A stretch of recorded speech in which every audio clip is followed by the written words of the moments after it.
for plenty of these teams. Thundertalk, though, however, take a very, very chilled out approach over towards the north side in Bamboo. They've got a 4-man split over here, Ulf also towards Stadium. But it's 4 Thrives, actually. You've got IQ getting very, very close over towards Geeke, and that is their player to go for the recalls. So he wants to get past there without harm, without pressure. But Hazaifa already opening up over towards Coops, of all people. Come on. And they might not even need IQ out there to go for the recalls if they can take this fight. It looks like they have lost one player already, though. NigmaGalaxy trying to turn things around as well. But as you say, they've lost Coops right off the bat. And Ralph's the next to fall. Goes down to Hoxie. Q and DRX. Everybody gets stuck in. This is what you see on Rondo. It is madness in the Ox Factory. Nice. A big nade threaded on up, and it's finding 1 and 2. Falak charges on forwards, and they're cutting the rosters in half.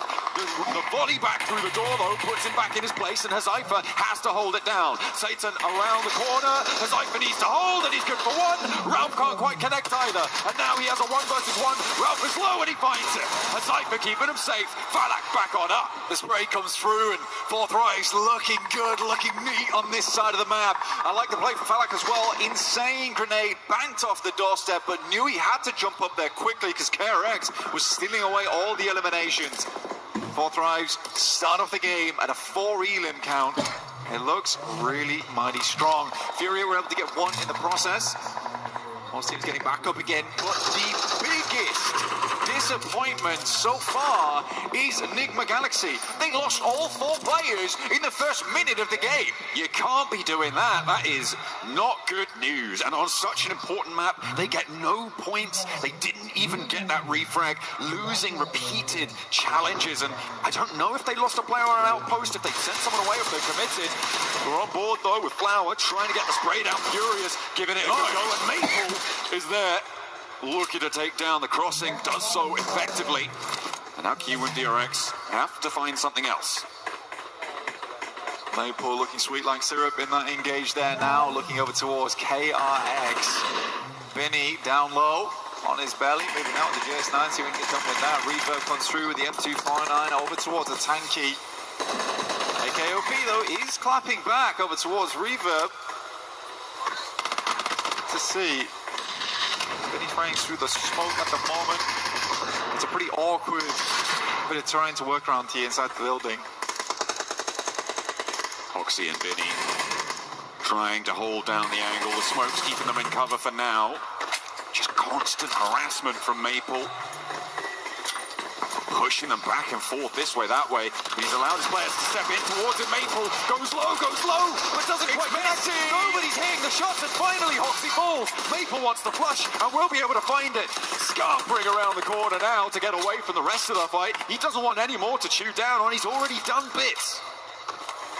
Through the smoke there, everyone was suffering. Benny's currently on fire as well.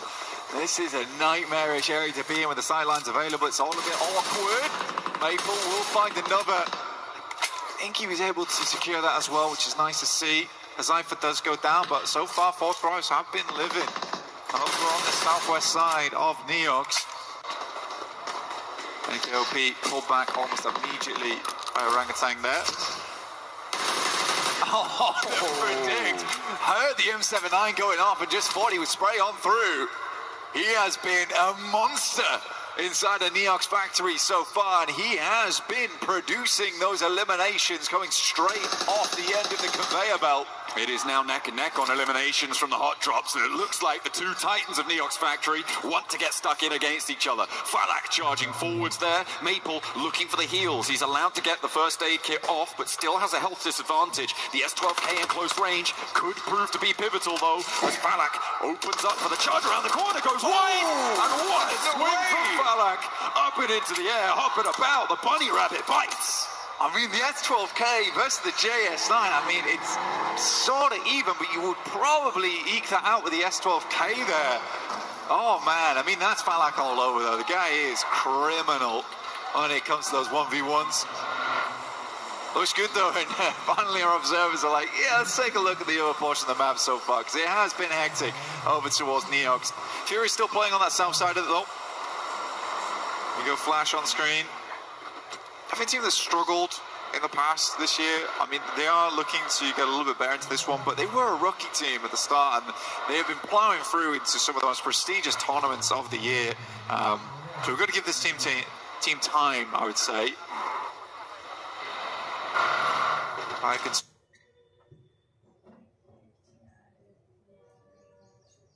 Well, a marble on the top of a mountaintop. Looking to do exactly that here. Figure out where these teams are playing. He has a team just down towards the south, but right now in the flash. It's interesting that Ulf have left Kelsey out over towards Stadia, right, for that recall tower this late when they have got already such a prior position. Furia looking to go for a challenge against Undertalk. Already hitting him so low. How do you hit those? Ayala, beautiful. Now looking to go big with an aid. Does a lot of damage. And the Molotov to follow it up. Pinches him into the corner. And they know what they're playing against. It's just easy for Furia. That's cool gameplay there from Ayala. The perfectly placed molly, has to drop down, doesn't have time to go for the first aid, and notices that the pin had not been pulled for a long time there at all. So he just sends her out the side, so he thinks to himself, it's good awareness. I mean, Ayala played in quite a few different teams. Glad he's found a place here on South Furia. Making it look good as well. So far, 5 elims for them, only one behind the top squad currently in 4 Thrives. 4 Thrives with that elim over towards everybody else pretty much. Neox Factory do still have this top spot, but it's a question of now getting into the circle for them. The 4 Thrives, they may not have the easiest time of it out on the western side. Goat's team challenging, getting the spray over towards Gaming Stars. Rolex does go down, not fully flushed just yet, but you imagine it is only a matter of time here. And Rolex, yeah, that's going to be confirmed. Recalls are going to start to get harder now, Blank. Teams are starting to take position on priority recall beacons, and it will be more difficult to find your way towards them. So eliminations are going to start to stick. There they are. For Goat there, 477, actually unreal player, by the way. If there's anyone you want to watch on that team, it is 477. He has had some amazing moments in the past and had a bunch of elims on site. Now we get a nasty circle shift over towards the east here. Cuts through with the river, the water in play.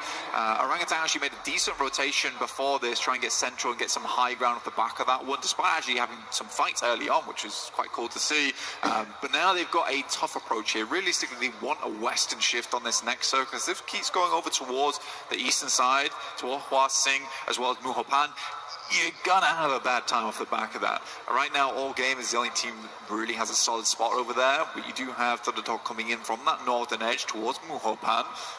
But wait and see. This is definitely very much one of those situations where you're looking for stage 3, how you want to play this one out. For KRX, we're going to try and take both sides. It's greedy. I like it, though. I mean, it's worth a go. Bini now with that outpost on the western side, the only player to have crossed from that central position. You don't want to be on the back foot when it comes to getting across here, and I feel like they're going to be looking to send more players on through. Bini creating it with the destructible terrain and the explosive bow, creating a nice little divot for himself. You can start to play around that, cover off the sight lines, but actually popping the vehicle in there as well. That's going to protect the tyres. You know what? I actually really do like that. I think here on Rondo, the explosive bow and arrow could be unreal, just for terrain destruction in general. Creating little divots to play on demand with that. It's quick and easy compared to the nade. Ayala still continuing on the warpath here for that team. They're fairly central to Igor's moving up now from test track. I think he might have just dipped out to go for a loot crate. I'm not sure. I have to see if he's going to catch that one on the loop. Aurora taking position again, looking to stay fairly central. They're more on the south side of things, but they have got this beautiful high ground on the top of this mountain to overlook over to everybody around them. Will be pretty tricky. I'm also keeping an eye on 4 Thrives, who have yet to really make an entrance. So far, most of what's happened has come off of their test track and Neox Factory hot drop in terms of their point scoring, but now they have to push in from the west side, and we're getting back into bread and butter PUBG Mobile for them, and so it will be interesting to see what they're able to achieve there on the west side. On board with Aurora still, though. This team's had some difficulties over the year in terms of tournaments. I mean, PMMI, they had a really dominant group stage though, and I think that was one of the promising things to watch, because it really was a dominant group stage. Obviously, didn't have that quite same success over towards that finals, but I think for Aurora, certainly trying to keep things under wraps at the moment. It just feels like finals tends to be a little bit scary for this squad so far, despite having like such confident players on side. I mean, you watch the walkout there from Aurora and you're like, honestly, these guys feel like the veterans of this tournament. Obviously, we get to see Alpha 7 coming out, but I would honestly say for Aurora, yeah, they are the veterans of Group A at least. They're the guys that know the most. They're probably the guys that with the least nerves coming out onto this stage. I think so. I think they do. They have got that story. I mean, Top Doc, Diol, Reefus, like just such storied names coming on through from the region. But you're right, they had that little bit of a downturn, and there has been criticism levied, I think probably most specifically at Doc, in terms of the way that he sometimes splits out, plays two separate, doesn't play with the rest of the roster. It felt like maybe he'd found some fixes to that over the course of the last year and a half or so, and hopefully they can be learned from and moved forwards. Because Aurora did just do a little bit of a wraparound and have gotten far more central onto this next circle. Yeah, I think it's hard, right? Because at some point you have to look at the rest of the squad as well. Kelsey on a mad dash out there. I am surprised he is still kicking at this point. Heart must be racing. Finally, he is taken down there by Ziol. The rest of the team not able to help, but you do need to start looking at some of the other players on Aurora. I don't think we can put all the blame over on Doc, because a lot of times that blame comes his way, because when he goes down, the team suffers because of it, because he is so good at the game. Win will find Top on a nasty little headshot, actually, just peeking over the top of that ridge side. A really nice cut across comes through from Aurora there. I mean, we caught the end of that rotation as Furia were taking that volley of fire. But Aurora, from the south side, went around Furia and into the south point of Ulf. It forced Ulf to regroup in an unfavorable scenario, which has led to them losing a player. And it put them under a lot of pressure. They are in nade range now from Aurora, who can start to levy this central position. I mean, the more nades thrown at Aurora, the ones that don't hit, are just providing more divots for them to play in towards. So it's actually not the worst thing in the world. Eventually, the player also brought out off the back of this one. Circle did shift back over towards the western side, which Orangutan's quite happy with, playing over towards the northwest. Gaming Stars do lose Rolex. A couple of players brought back into the game, though, so we're still at a solid 55 count on players. Yeah, we do have a couple more minutes of these recall towers being active, but they are starting to get difficult to find. I mean, RRQ currently sat on top of pretty much, I think, the only one in the zone. The Muhopan recall tower is technically accessible, and maybe you could get out there, but it's all the way over there. It's much more likely you're going west out to the Bamboo recall tower, but I don't think that the last player for Gaming Stars is going to be able to get anywhere near them, because as a solo trapped in the middle, does manage to extract a point against Flash though on the north side. Deploys the emergency cover. That was a real sound effect coming on through. I liked it. It's a sad image there, Satan, honestly. I mean, fair enough. I mean, Enigma Galaxy must be devastated off the back of this match. Head down. You know, you just got to pick yourself back up onto that next match, but it's 12 matches, John. It's not a lot of time you have to work with here. You really, really do need to get a move on. So I think for Enigma Galaxy, they realized they just lost out on one of the highest earning maps over these 2 days, and there's only 2 of them. So they're really going to put in the work over the next 11. I said they looked confident coming into this one. Maybe less confidence. All right, maybe we do need a guy on the outpost. Yeah, it's unfortunate. It's not what you want to see. We did also see X-Force rejects coming in from the west side. Fourth Rise cut across them. I think they took 2 of those players. And now these central divots are going to get really jam-packed if they weren't already before. Fourth Rise taking a lot of ground on the west side, and they're going to put pressure on the back of the players in the middle. But RRQ are trying to weather the storm of nades being sent their way by Goat Team, and it is not going well. A lot of points taken away as Bootsman moves forward to try and take them down entirely, but not quite fast enough. Bootsman falls, and now it looks like Goat Team are under too much pressure. They sent players too far forwards, and they might have just overextended. I think RRQ was actually able to get a res beacon off. Actually, yes, they were. So only Nerf now left alive here. Gemfos is flying in. The rest of the team drops directly back on top of their own bodies. Viren goes down instantaneously. RRQ, the reinforcements arrive, but immediately become cannon fodder. But it's slowing down. Will these reses come on through for RRQ yet again? A nade over forces Doc back off the ridgeline, waiting to repair top because he's on super low HP right now. It was a Fury and knock, and they're not going to be pushing over just yet. Fury are all too happy with their position, so it is resable. But RRQ have been given a little bit of respite to get themselves back together. But the ordnance keeps on pouring through. Doc with a molly in hand. They're burning them up the hill behind the cars now, and the nades displacing them. But the reses just keep on coming, and RRQ are 4 men on their feet. I think they're further behind is because of this nasty little bit of terrain. Some of the nades are bouncing high there, so the airbursts aren't doing quite as much damage as Aurora might hope them to do. But what a play from Nerf. Honestly, really well done to RQ. It's not often you get to see a full squad reset in moments like that and directly back onto your own loot crate, so you lose effectively nothing other than giving points over to a different team. But yeah, incredible stuff. Really, really incredible stuff. A lot of damage done. I mean, RRQ was sat on top of, I think it was a pretty much last second recall coming on through as well. Yeah. Just before Good things job, got shut down for RRQ. That's up to him. A really pivotal play coming on through because they are now shut down. So no more recalls. We're stuck with the players we've got, and it's only going to get fewer from here on out. For the moment, Furia, who have been doing a lot of work from their south position, are back on top in terms of Elim points. They're up to 9 now, Blank, and they have still got a really important compound. Yeah, Fury's been doing fantastically well this game. They haven't really slowed down all that much either. And for fourth rise, you talk about the early play on that western side, but goodness me, look at the space that they're currently holding. They've got a big old playground to work with. Unfortunately, the circle does move over towards that east side. That is awkward ground to play as well. We saw it earlier, where currently Ulf is playing, as well as Exports Rejects. Pagoda's in play here for KRX to try and work off the back of now. The flash forward. Tobbs goes down to a nasty nade from Hoxie. Now he's looking to unleash one more here behind the Willow. Bose and Zeus on the inside. Only 2 players now left for the flash. Hoxie tries to make the cross, but it's cut through. Will be taken down as Zeus steps out for the spray. Confirmation there. And that's going to leave them lacking on the numbers. It looked like a good opener, but it now needs to be converted. 3 players on the outside for Kiwoon DRX. They've lost a little bit of momentum there. Hoxie gets a little bit too quick with it. Bose pulled taut on the top side right now as the nerves run hectic in this team. Bose drops another nade out, though. It's perfect over towards QEZ. It's a bouncer. It almost gets Trey there.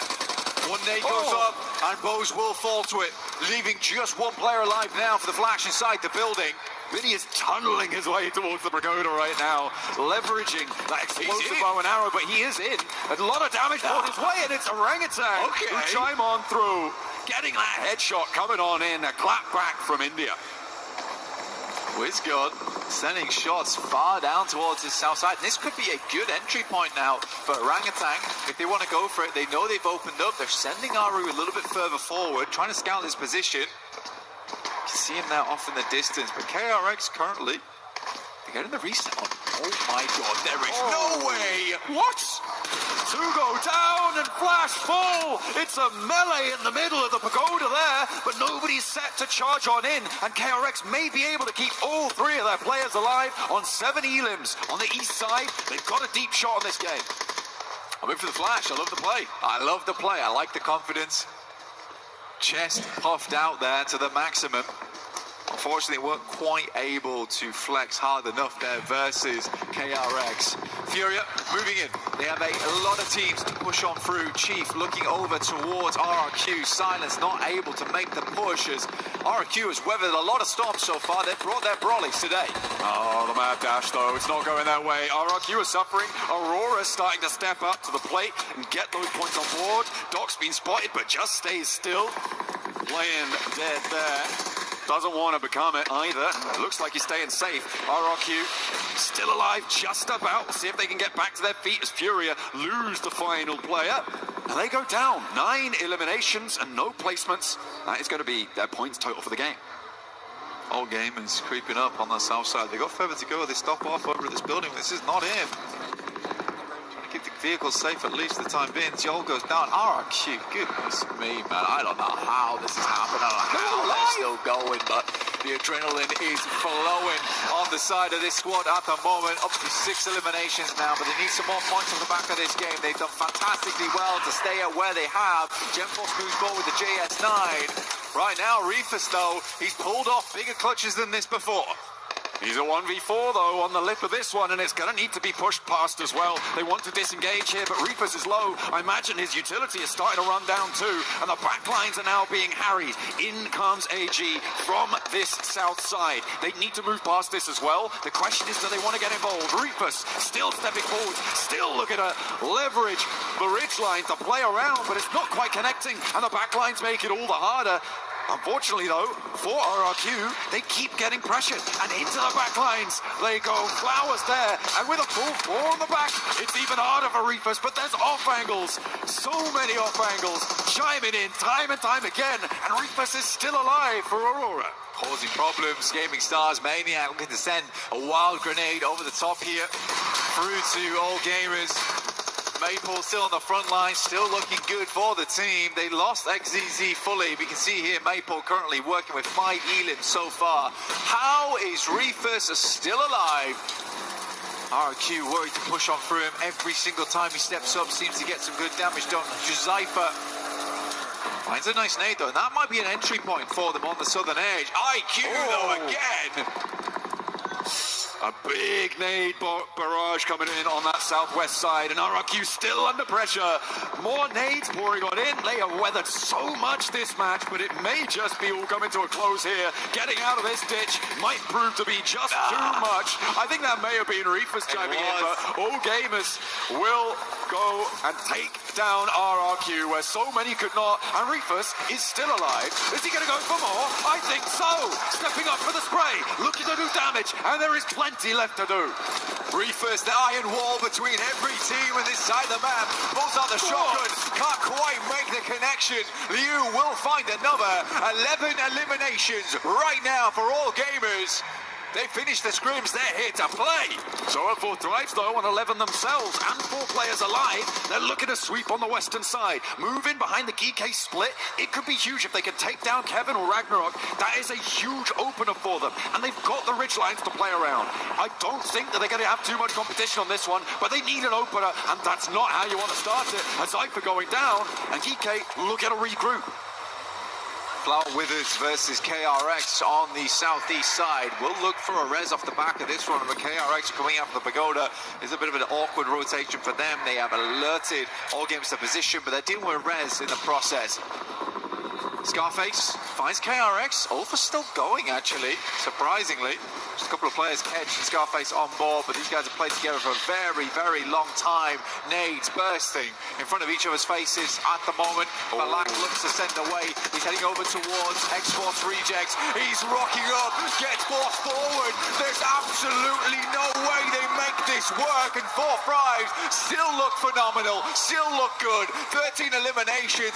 Balak basically ice skating over the top of them. But on the back lines, it's Geek who surge over the top and take half of 4 drives down. More players start to fall though, and it's going to be up on the north side. Orangutan may be missing a beat, not trying to take over the northern hill, whilst Geek was super committed to that western edge, and Geek can now sidle back on through. I think it's Geek's game to lose here, Blank.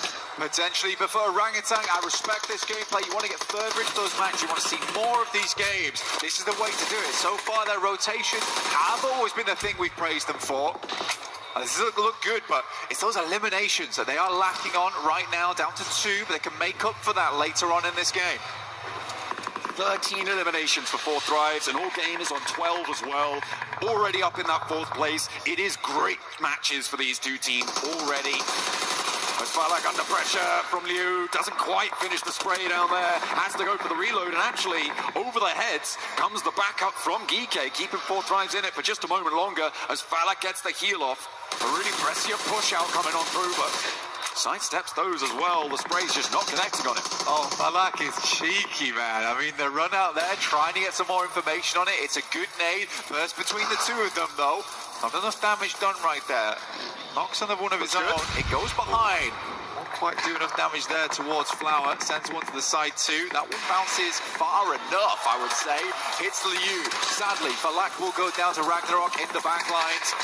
Gives time potentially for all gamers to get their player back up again. That is a disgusting Molotov, though. There's another on top of it. Falak surely goes down off the back of this. IQ incredibly low. Pulls out the extinguisher, though. Puts them in the pressure cooker. And IQ just about stays alive. Falak did fall in the process. Flower now moves forwards, but GK have sightlines onto the angle, and IQ keeps shimmying away from this one. He's got a Molotov too. Where's it going? Over to the structure, over to the building, and Flower's caught in it. Is taking tick damage, but I think he's going to get it. The burn does come on in and confirms the flush. Flower steps out wide. It's not going to make it. Top 3 for IQ. And GK just about keep themselves as 4. I think for GK, I said at the start of the game, they looked real confident.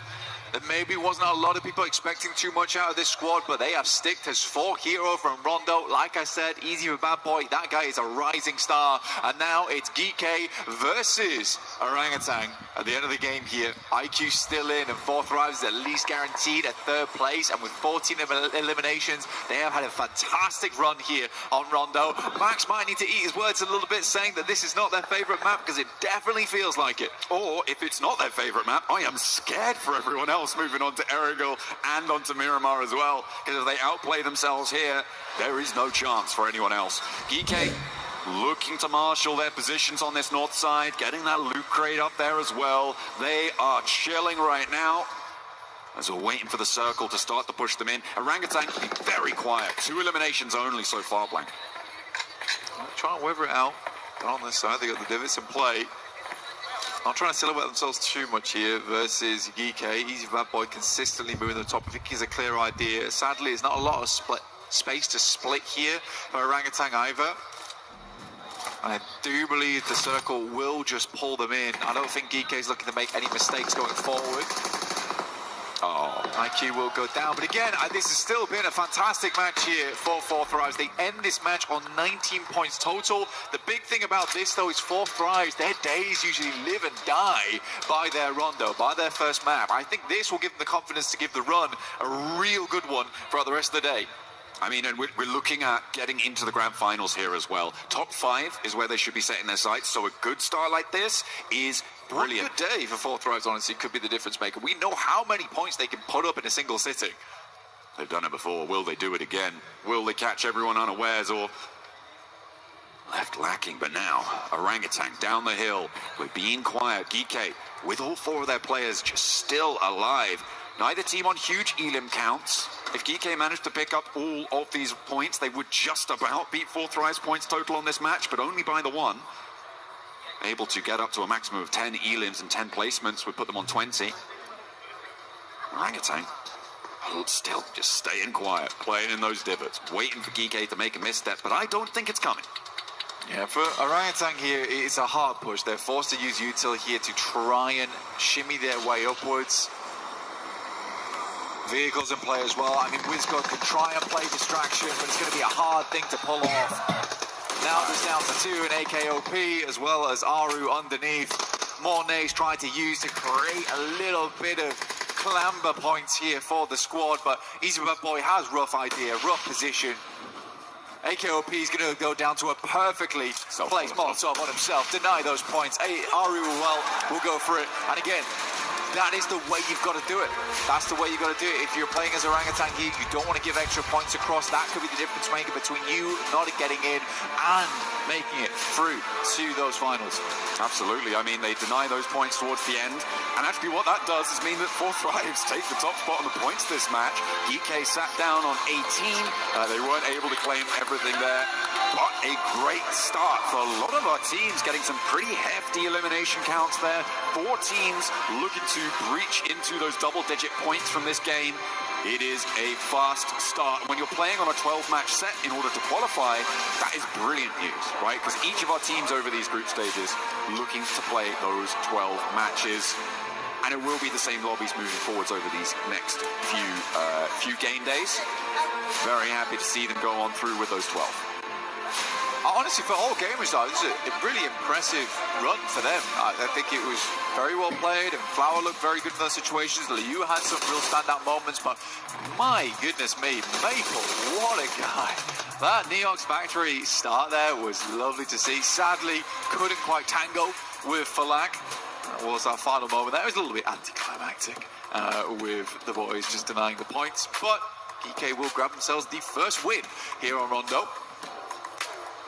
Brilliant to see. That's exactly how you want to kick things off. And again, not to rub salt in the wound, but we did see a little bit of difficulty coming off the bat for Enigma Galaxy. But the story really now is focused on the chase for the top 5. We'll see you guys in a few minutes. We'll be back and ready for the next match.